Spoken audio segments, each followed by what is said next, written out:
Hello everybody, I'm Alex from Slow Your Roll, and we're going to be doing something a little bit new today. No, I don't have a product in front of me to review, but I do have something for you guys down in the comment. We're talking about homebrew, and today we're going to be talking about Elemental Companion. If you've ever seen Treasure Planet and had Morph as one of your favorite characters, or even Howl's Moving Castle and Calcifer, and if you've ever wanted to have one of these tiny little elementals, I've already got the rules set up for you and a stat block too. If you've ever wanted an air, earth, water, fire, or even lightning elemental, then let's go over what they might look like and how you get them. So first things first, they're not just plain old elementals that have essentially no sentience or feeling or just wrath behind them. They're actually going to be a sentient child in a way. They're curious, they have a little bit of life and wonder in them. They might end up wandering around and doing whatever they want to do, and they could end up getting in trouble for it. But how would you go about getting something like this? Are you gonna tame it?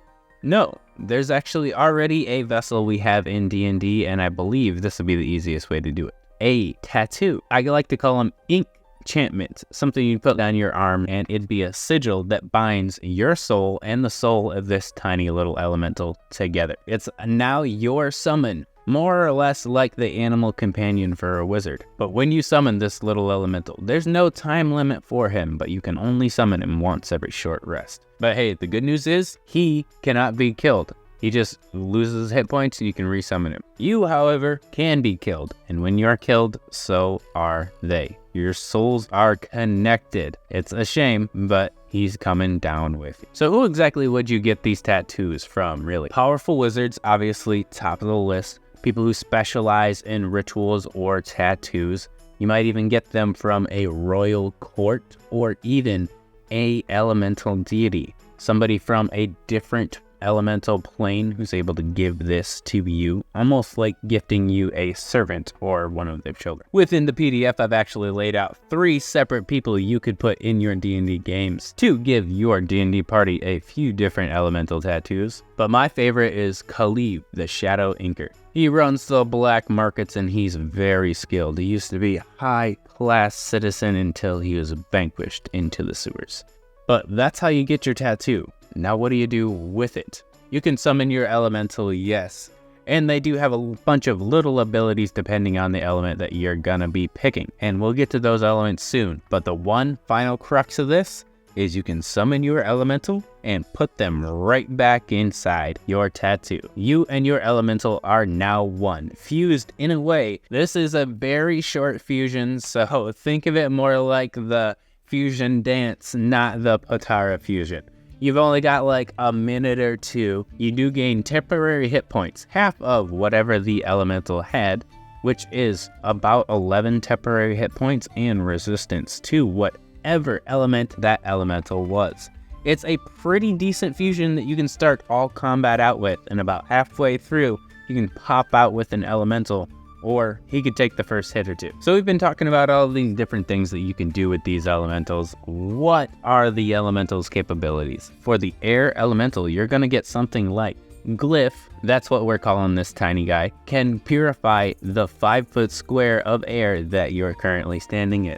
Should there be mist, poison gas, or anything else that's currently affecting you, he can take care of that in your specific square, clearing up any negative effects that you might be incurred because of it. But it is only that 5-foot square, don't get crazy with it. Within that 5-foot square of purified air, you can also activate Echo's Whisper. This also silences that 5-foot square. The absolute best thing you can do if you are trying to sneak into something, and you can also end that whenever you'd like. But be wary, because sound doesn't necessarily go in that silenced area either. And what would an air elemental be without a playful nature of a mage hand attached to it? It can lift 10 pounds, whatever you'd like. And did I mention these things are only about a foot tall? They are tiny, and they're really fun to have around. But the absolute best thing that I think about these elemental companions is the fact that you can upgrade them. Are they gonna level up? No. You're essentially gonna be changing their composition. If your air elemental and you decided to hang out in a misty environment, over time, maybe that turns into a mist elemental.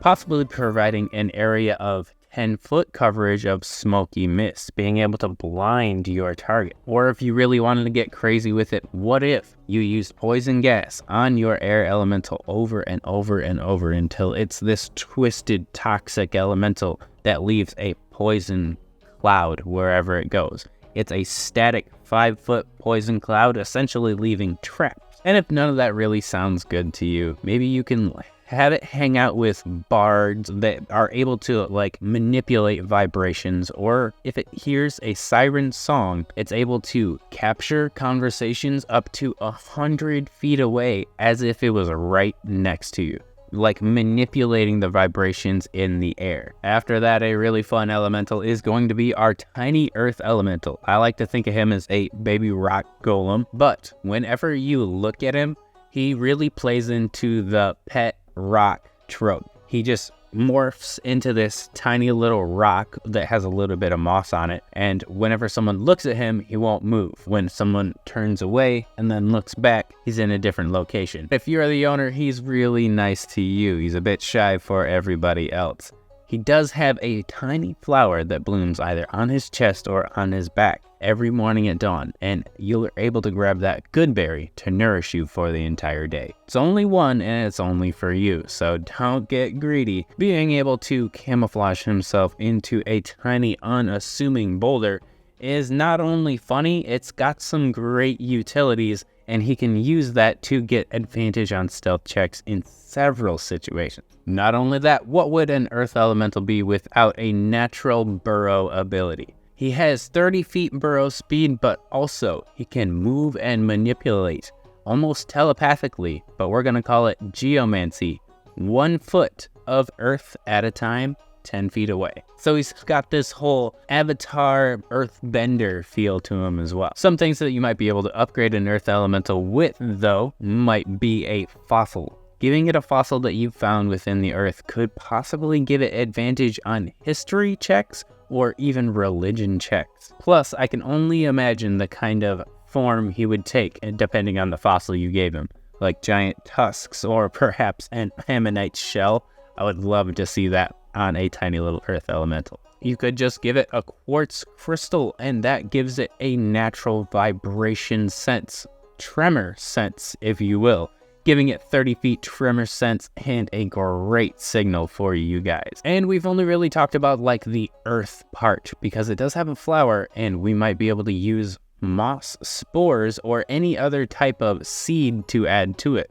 So if you were going to use moss spores, perhaps it could give off a 5-foot calming aura of calm person. And these things can get really wild. There's some examples like give it some roses and now it's thorny, which would probably give it an extra piercing damage. But if you were gonna just have jasmine introduced to it, it's just gonna smell nice. Be as creative as you'd like. You can add whatever you want. Fire elemental, what's he got? Obviously, illumination of 30 feet. You've already got the light spell. So nice. And create fire. It's a tiny fire in your hand. Of course, it's going to be able to light anything on fire, and that's also very useful. Heat Haven. Able to take or give heat to its individual brand bearer. If you are sweltering hot and about to die, that fire elemental can absorb the heat for you. Should you be about to die from the coldest of colds, your fire elemental would probably already be helping you, but he can save you from death. What might you be able to upgrade a fire elemental with? Different kinds of charcoal from harder woods or magical woods could make him burn brighter and longer with different colors. If you were exposed to the will-o'-the-wisp fire, you might be able to get the dancing lights cantrip and change your fire elemental into an illusion user. If you were to introduce your fire elemental to a dragon's breath, your fire elemental will be able to achieve new heights for its heat, giving it the heat metal spell. I can only imagine how devastating that could be. But remember, they're just a foot tall. A water elemental might be able to give you a glass of water whenever you'd like. If there's something you've spilled, also be able to clean it up, keeping you spick and span everywhere you go. But being a water elemental, you have command of the cold, instantly freezing a bottle of water, bucket of water, maybe even that 5-foot square. If you could imagine the fire elemental having a firecracker personality, the earth elemental as being a bit shy, the water elemental is just cool and calm as a cucumber. Some of the defining features for upgrades for a water elemental though might be giving it some coffee beans, eventually turning it darker and darker, and your morning cup of water is now a morning cup of joe. If you wanted to give some utility to that, perhaps it's +1 to wisdom, -1 to intelligence until long rest. If you didn't want to drink the water, maybe you just gave him a bunch of acid and now he has an acid trail, and your water elemental has the acid spray cantrip available. But if you still did want to drink the water, give him some berries. Give you a +1 to your strength and a -1 to your intelligence. And my personal favorite, salt water. You're not going to drink that, but you might be able to dehydrate your foe, inflicting exhaustion on them. And this could be extremely deadly if it was out of combat, but it can only be used once per enemy. And last but not least, if you have Artificers, this is the elemental for you. We've got the lightning elemental, a super hyperactive elemental. You better narrate this one to have ADHD. What exactly would a lightning elemental be able to do though? It's going to be able to tell if a storm is coming. It's your weather signal for any of your survival needs, and it's also got a chance to give a shock. You could start a fire with this shock, or you can just stun your enemies with a DC 12 check. And yes, this could be quite the utility for just about any character. But my absolute favorite ability for him is going to be Pulse Push. It's able to push out everything 5 feet back. So that way, maybe you could stop an opportunity attack. But the best part about that is it's not actually meant to push people away. Its real use is meant to restart your heart, giving you advantage on your next death saving throw, like a defibrillator hitting your heart. And really, in what ways could you upgrade a lightning elemental? Exposing it to a thunderstorm, an intense thunderstorm. You and it hang out there until it gets overcharged in such a way that you can now cast chain lightning with your tiny little elemental. You should be so proud. But if you didn't want to go that route, possibly risking your life, submerge your elemental into a pit of electric eels. Now you'll be able to discharge a tiny force field that goes up and around you, like a green electrical hue that nobody can try to pierce physically. Those are my 5 elementals, and we've got the PDF down in the description. But if you liked what you saw here today, everybody, don't forget to like, comment, or subscribe, and I'll see you all later.